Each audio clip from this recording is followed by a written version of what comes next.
Right, pills, IUDs, injections, rings, patches. For decades, the onus of birth control has been on the shoulders of women. But it is finally time for the male birth control to enter the market. This question is at the center of a new documentary. Take a look. Is the holdup for a male birth control rooted in a scientific roadblock or gender bias? That is a phenomenal question. You know, essentially, all humans can benefit from this. If you look at that on one hand, and then the incredibly slow rate and the lack of investment in developing new methods, it's very hard to not come up with sexism and misogyny as a root cause of why this is not happening. So that's a clip from a new film. It's called It's Different for Girls, and it's been premiering at this year's Hot Docs Film Festival. So here to talk about it is director Billie JD Porter. Thanks for being here. Thanks for having me.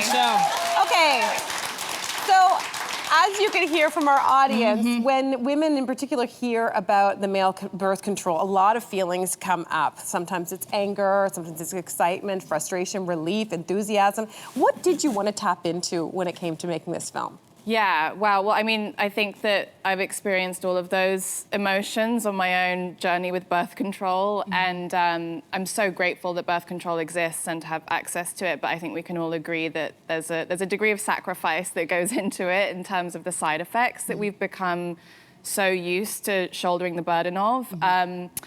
I mean, I was incredibly angry as I dug into this research, but it was also kind of this, like, you know, moment of like, God, this exists, it's in trials, it's so much further forward than I was expecting, and I think that uncovering the barriers to bringing it to market have been pretty depressing. Yeah, all right, well, let's talk about that, because there are a few male contraceptive options that are being tested right now, and there's one that is closest to the finish line. So talk to us about the male contraceptive gel. Yeah, so the method which is likely to reach the market soonest is called Nest-T gel, and it's a transdermal topical gel that men rub on their shoulders once a day, and it reduces sperm count. Okay. I know, It's we're all like, you know fascinating. what? We're all gonna be slapping their shoulders going, nice to see you. Good to see you, honey, good to see you. Actually, let's talk about that, because when we think about female birth control options, a lot of them involve, well, first of all, ingesting something or very painful IUD insertions in many cases. Yeah. So the idea that what they've come up with is like a rubbing of a gel seems a little bit like, I don't know, it stirs some emotions You're as well. angry about it. How, I mean, how do you make sense of this very non-invasive application for men? I mean, there's no two ways about it. It's wildly unfair, right? I mean, I think that I saw this TikTok trend recently of women filming themselves having their IUDs inserted, and it looked like a horror film. It's harrowing. But there's numerous reasons why they settled on the transdermal gel, and a lot of it was to do with market research and the kind of absorbance of testosterone. And men were more into the idea of having a gel than taking a pill, basically. Of course they were, of course they were. So how successful or effective have the trials for the gel been so far? Very successful. Okay, The data is embargoed right now, it's pre-publication, but so far it looks like it has a higher efficacy rate than the pill. Yeah. Really, really low drop-off rate in terms of side effects too. Okay, so even with the success, potential, data proving success, it begs the question of like how many men will actually be willing to take birth control. In your research, have you found men to be very open to this? I think they're more willing than you'd expect, you know. I think we've got plenty of reasons to criticize men for not stepping up to the plate, but I think that in order for there to be a paradigm shift, we kind of maybe need to give them a tiny bit more trust in that department, despite the fact we have so many reasons to distrust them.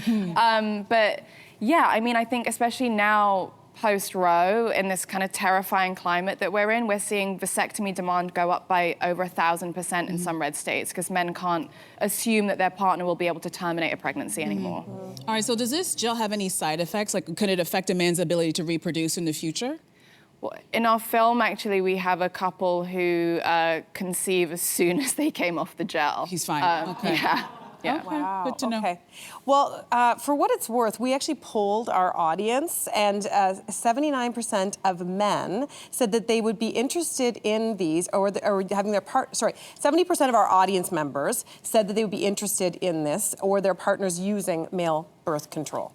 So, since women, though, have been carrying the burden of birth control for so long, it also means that the control has been in our hands. And I mean, I feel like I would speak for myself. I'm not sure I would just relinquish that, like pass it over very much, even if it was a trusting man who was enthusiastic. So how do you see that part playing out?